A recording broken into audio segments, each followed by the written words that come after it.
human resources, human capital, people, and culture. This single vocation has many names.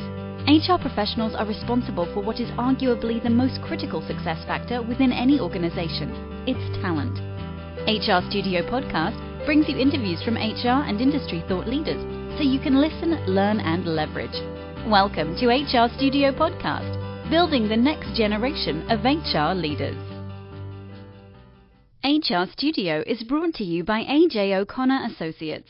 To learn more about our sponsor, please visit ajoconnor.com and be sure to check out the AJO blog for additional HR learning tools and resources. Welcome to HR Studio. This is your host, Kyle O'Connor. I'm very excited to have Steve Gutzler with me today. Steve is in Seattle right now fighting the wildfires. But Steve, thank you for being on our show. Really appreciate it. Thank you, Kyle. I'm pumped. I'm really pumped about this. Thank you. Great. Yeah. So what I really want to go into today, you think about our audience. We have HR potential leaders. And you talk about this research that you've done that 83% of the time people can effectively manage relationships and tasks.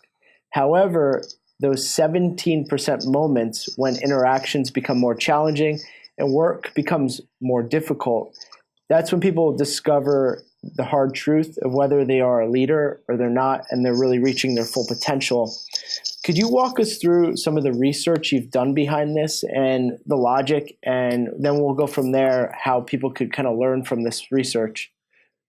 Yeah, I first came across this with an article from Psychology Today, and then I started doing my own research, Kyle. I've got 30 coaching clients, 6 of whom are CEOs. I'm right now in the parking lot of the Seahawks. And awesome. I'll be great. Right before football season, right? Yeah, right before football season. I'll be meeting with Chuck Arnold, the Chief Operating Officer of the Seahawks, and Amy Sprangers, who's the highest ranking female executive in the NFL. Excellent. And typically what I talk to leaders about is you're going to be able to manage those 83% moments. That's when you're effective. That's when you're in your flow. But there's going to be these 17% moments. That's when stress begins to peak. That's when you have a challenging relationship with a client or someone on your team. How you handle the 17% moments will actually define your leadership. It's actually going to define your reputation. Wow. So a lot of that, in other words, the word on the street, your own personal brand, is not going to be determined in the 83. It's going to be, hey, can Kyle handle the 17% moments when he's under stress? So I help leaders navigate those 17% moments. And it's all around self-regulation of emotions, delayed gratification, learning to disengage for a few minutes so you can re-engage more powerfully. My wife used to say, honey, this one needs time and space. Let's not deal with it right now. Right? So some of those things are kind of common sense, but I think in this information age where we want to have that quick response on an email, maybe giving yourself a little bit more thoughtful time to allow the emotions to come down. Okay. When that emotion spikes, cortisol is active in our bloodstream, and it actually overrides our rational brain. So we've got to let those emotions kind of dissipate so your rational brain can go back up. Okay. And you can find better solutions, if that makes sense. Definitely. It's kind of like fight or flight, but in a way, when I think of fight or flight, that's something that was kind of given to us for survival. But in business and, we're talking to HR leaders, you need to sometimes like de-escalate that emotional sense to think business-wise, to move the ball down the court. And that could be kind of counterintuitive, I think, in a way. So this is good to be mindful of this, definitely. Yeah. And I think the other thing, Kyle, is if you think about it, there are in-the-moment strategies we need to practice, like breathing, disengaging so we can re-engage more powerfully. I talk about SOSS, stop, oxygenate, breathe, strengthen some appreciation, get some good emotions going, and then seek solutions. So an SOSS, stop, oxygenate, strengthen appreciation, then seek a solution. So there's in the moment strategies I think you and I and your listeners can become better at, but there's what I call the preventative. It's the exercise, nutrition, sleep. These things help raise our emotional aptitude. That they almost give us the reserves to handle the in the moment stresses, right? So I think you and I can identify times where we've been in a halted state, hungry, angry, lonely, or tired, and that puts us at risk. So, your mother, my mom was probably right. Get your sleep, eat, rest, recovery. All of these things may seem simple, but become the leader's best friend. Great. That's really good information. What are one or two examples that you've seen that have been a really amazing story of a turnaround that you've worked with a client or an organization that really used that 17% and built almost like a fire drill to be aware of it when it does happen and get them to the next level in leadership? Mm-hmm. Well, I can't think of a leader I'm not working with right now where we don't talk about cortisol, the stress hormone. We try to find the indicators, those signs, those physical signs when your heart's racing, your palms are sweaty, your mouth is dry. What are the physical signs when cortisol gets injected into your system? That should be the warning light that says, don't respond now, okay? And I've got a lot of clients that are learning to first become self-aware of those physical signs and then treat it as a yellow light that says, don't respond now. Let's give it time and space. Okay. And I'm sure you can think of a client or a relationship that, gosh, you had months of positive history, but one ill-advised email or one quick response on my part or your part or the listener's part sabotaged a business opportunity. Right. And so, I call it playing big. I ask my clients, let's play big this year. Let's not play small. Let's not jump to judgment. So these are kind of the defining moments, I think, for personal leaders today. I smile sometimes at our president who sends out those tweets and then they're doing, all sorts of damage control after a tweet goes out. That sometimes it can last 2 days or 2 weeks, one tweet. And you and I can send out a tweet or a message or an email. And we've got to be able to be really smart leaders today and effective. That's good. That's really good. So I really took away from that the cortisol, controlling the cortisol, being aware of your triggers and the catalysts that set you off. That's so important and something that a leader really needs to refine, and it's constantly changing. And then do you find, it sounds like you don't find with your clients, taking time is not a problem really, because if they come back with the well-crafted response or something that's not so emotional, it's better to do that than be kind of act with haste and, say something that's emotionally driven. That's good advice. Mm-hmm. I like that. Mm-hmm. Yeah, it's really interesting when there was times where I would receive an email and it would fire me up. It would fire up my cortisol levels. I would jump to judgment. I'd respond with an email and I'd go to lunch, come back, read the email, and I go, why did I put that one sentence in there? It was just the one little sentence because really that's the one they're going to focus on as well. That's the one that's going to trigger them. So you not only have to self-regulate your emotions, but I think leaders understand how to emotionally manage others. And they may not even realize they're in a cortisol moment that you're having to help self-regulate them. Right. And there have been often there have been times I've said, let's say the name is Debbie here. I'll say, Debbie, happy to respond to this. I know there's a lot of emotion around it. Can I get to you tomorrow and give you a response to this? Excellent. And I'm doing two things. I'm self-regulating myself and I'm helping Debbie because usually after a night's sleep and a meal and you rethink about it, then you're able to craft a good response her levels have come down, her rational mind has gone back up, and maybe the two of you can find that win-win. So 2 things: self-regulate yourself, learn how to self-manage others. And I think your HR directors and leaders, these are skill sets that are significant. People, when I used to go in and do workshops, half and full day workshops on emotional intelligence, they would all roll their eyes and go, oh, we're going to do some soft skills. And I'm like, no, this is hard edge leadership. This is the difference between being a good leader or being great, being a good team or being a high functioning, smart team. So we want to give our teams, all the working strategies to build, success in the coming year. That's great. I love that advice because it's so important to set those expectations with others too. And little things like letting them know you get back to them tomorrow. That way it looks like you're not, avoiding conflict or anything. You're setting expectations, and then it de-escalates the situation too. So thank you for that technique. That's good. Transitioning to what's in store for you coming up in the fall, you have a book coming out called Splash. Walk us through.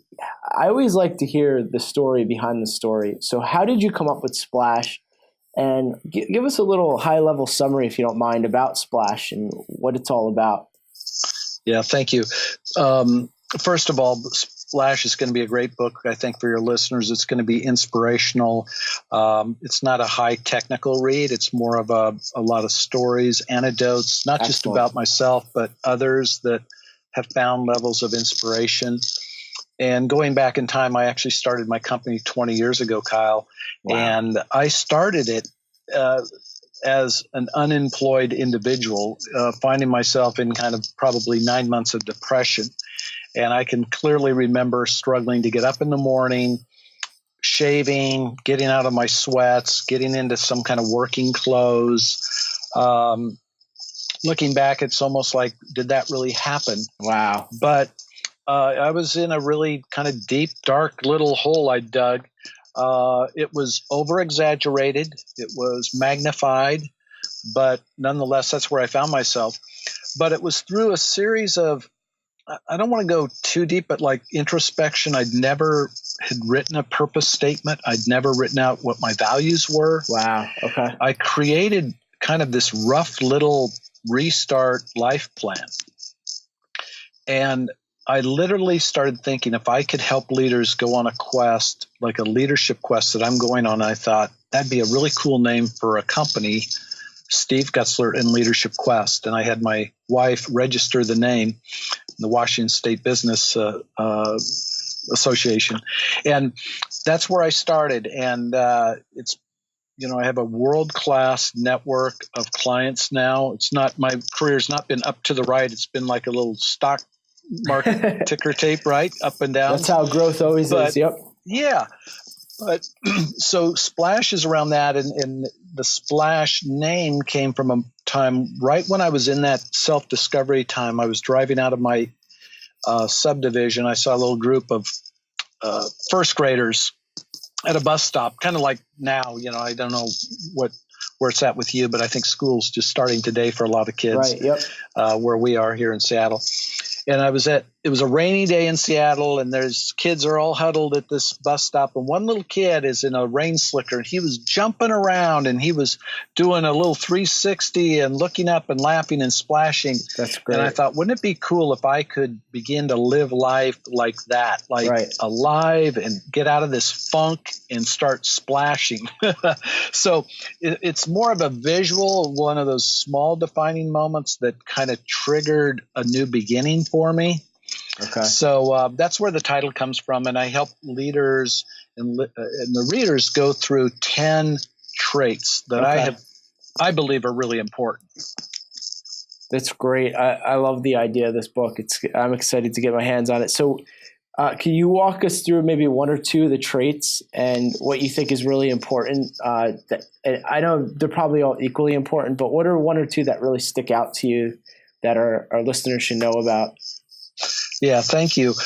I start with the first trait, which is calling. Okay. And if you think about it, I mean, think about the number of people that get up in the morning, that go to work, that dread what they do, or view their profession as, quote, work. Right. Nothing wrong with that. But I think the first shift for me was shifting out of that work mode and getting into the recognition that I have a calling, that my work should be aligned with my passions and my purpose. And if I'm fortunate enough to find something that matches that, it's a calling. It's like a daily assignment. Right. So I may not be totally jazzed about that day's assignment, but it's what I'm assigned to do, and it's a calling. And I think once you recognize your calling, every day becomes like an adventure. Every day becomes an opportunity. Every day becomes an opportunity to fulfill what you're called to do. So you don't have to be. I actually have ministry backgrounds. Years ago, I was in ministry, and we actually talked a lot about a calling. And that's what I felt, that it's like a drawing. But now that I'm not in, quote, formal ministry, I'm in the leadership business, I feel equally called because I get to talk with great people like you. I get to connect with your listeners. It's not about self-promotion. It's about hopefully lifting and igniting other people. So I think calling is a big one. I think the other one that is the second trait is code of honor, Kyle. Okay, code of honor. The code of honor is, I'm at the Seahawks. When you walk into the headquarters, right in the entry, they have 5 key tenets up on the wall. Their commitment to excellence, their commitment to the 12th man, their value of team, and we as opposed to I. Okay. And if you think great organizations, they have a code, promises that are unbroken.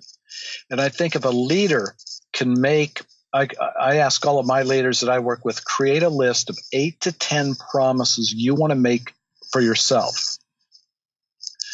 Yes, it may apply to others, but first you've got to be a promise keeper to yourself. What are you promising?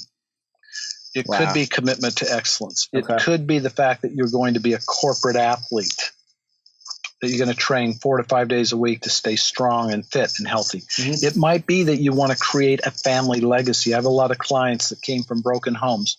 Why not create a new precedent that says, I'm going to have a sustainable marriage, I'm going to have children, we're going to create a family legacy. Right. That's powerful. That's great.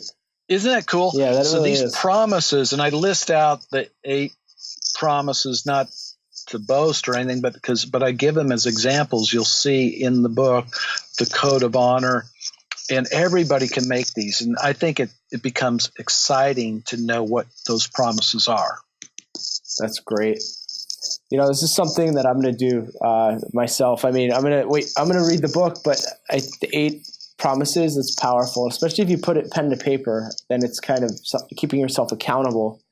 So that's really great. You put that together. Thanks for sharing that. It could be, yeah, it is. And it's kind of like this can become a part of your life plan. You can revise it. I've made my promises, and there have been days or months or years where I've said, these are really good, but I'd like to tweak. I'd like to add the fact that I'm going to live by the golden rule. I have one of them, which is dream big. And then I've got little subpoints under the code. Like with become a corporate athlete, I have train 4 to 5 days a week. Okay. Put nutrition as a focus, get quality sleep, and rest and recovery. Okay. Under family legacy, I've got like 3 or 4 bullet points. So these are great exercises, and I'm glad that inspires me that you'd want to follow through with that, Kyle. Absolutely. Cool. I mean, that's the whole point of this platform. It's really to grow others, through people like yourself. So we appreciate the work you're doing out there. I think the last thing I really want to ask is, how do people get this book? When should they be looking for it? And where else could they be following you? Yeah, thank you, Kyle. That means a lot. Not exactly sure when this broadcast will go out, but the book will go live September 21st. Okay. It's going to be accessible at Amazon. So again, the book is called Splash: The 10 Remarkable Traits to Build Momentum in Life and Leadership. And you can also go to my website, which is stevegutzler.com. That's Steve, Gutzler, stevegutzler.com. And we'll have a link there that will take them to Amazon.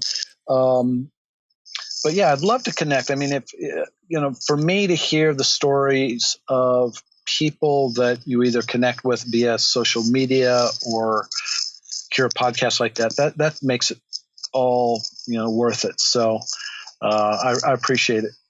No, thank you for everything. And we'll have all this information linked up in our show notes too. So if you're listening to this, you can go to the website and we'll find it there. But Steve, thank you so much for being on our show and inspiring us. This is great work you're doing out there. Thank you, Kyle. What a privilege, and thank you for just the connection. I look forward to staying in touch with you and your listeners. Likewise. Thank you. Thank you for listening to HR Studio Podcast, building the next generation of HR leaders. To download the show notes and discover additional information from this week's episode, please visit hrstudiopodcast.com. To join the conversation, we invite you to visit our LinkedIn group, where you will connect with a growing community of current and future HR leaders.